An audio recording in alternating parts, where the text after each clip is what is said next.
Hello and welcome to this edition of Trojan Talk. I'm Paige Ray. Joining us today for our Valentine's Day series is McCall and Silvia Lee. Guys, thank you so much for joining us. Glad to be here. Of course. So we are talking today about love stories that either started at Troy or maybe heavily involved Troy. And I've been told y'all's story fits the bill.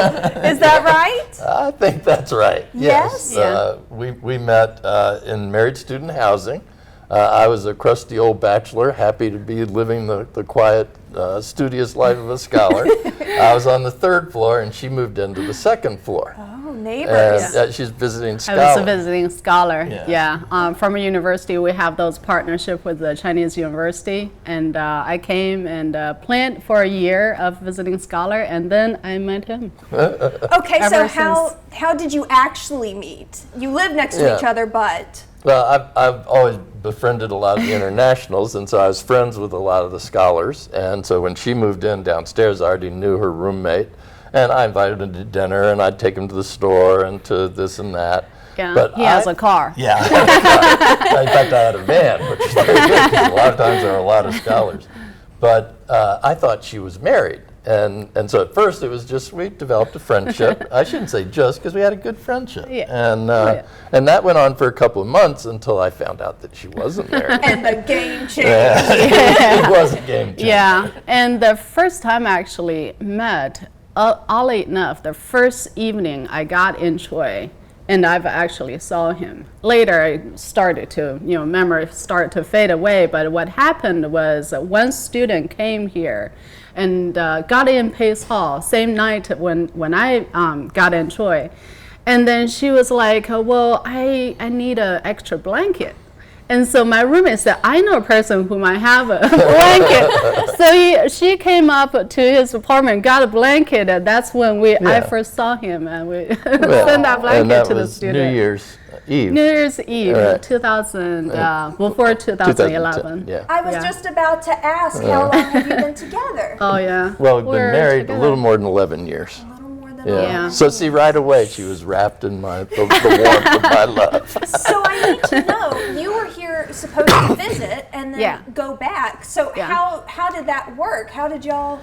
Well, I was thinking about, by the time we were dating. And then it was, springtime, and then after a couple months, and basically I have to face this reality of, do I give up the relationship and go back to China and keep working there, or do I stay? And I don't want to be, just staying here. Mm-hmm. And so at that time, an international office has this position as an admission specialist. Oh my God. And before that, I was helping with the ESL program about teaching, because I was a teacher before I came. And so they were like, well, your English is good enough. You've been working for so many years, and do you want to try? And we have this position. I said, well, I'll apply. And so I was like, now I have a job to stay here, so I'm not just only, getting, having a relationship. That's the start of me trying to, stay here and see where that relationship goes. So you guys truly have an international relationship, because I assume, correct me if I'm wrong, your family is still in China. Yes. My parents, my brother, sister-in-law, with their two daughters. And your family here in the States? My family's all from Alabama, but I grew up in New York City. Okay. And so two different worlds, but I'd come back home starting 1999. I'd come back south and went to grad school at Auburn. I changed careers by going to grad school, and then got hired here. It was supposed to be just one quarter. For a professor who was ill, and it just kept stretching more and more. But we do have an international relationship. Mm-hmm. For years I worked as the faculty advisor to ISCO, so I worked with a lot of the international kids. We've taken kids to China on study abroad trips, and I tag along with her. You went to China before we met, actually. Yeah. But we go over to China once COVID's over, knock on wood. Now, it would be just wrong to not bring up one of the cutest kids here on campus. So you're going to tell that story or me? I was 39 when I had Finn. Wow. And how old is he now? He's 6 Yeah. right now. 6 years Yeah. old. How big of a part did Troy play Oh, yeah. in bringing you guys Everything. together? Yeah. I think everything. from the first beginning to all those years, and all those years he works with ISCO.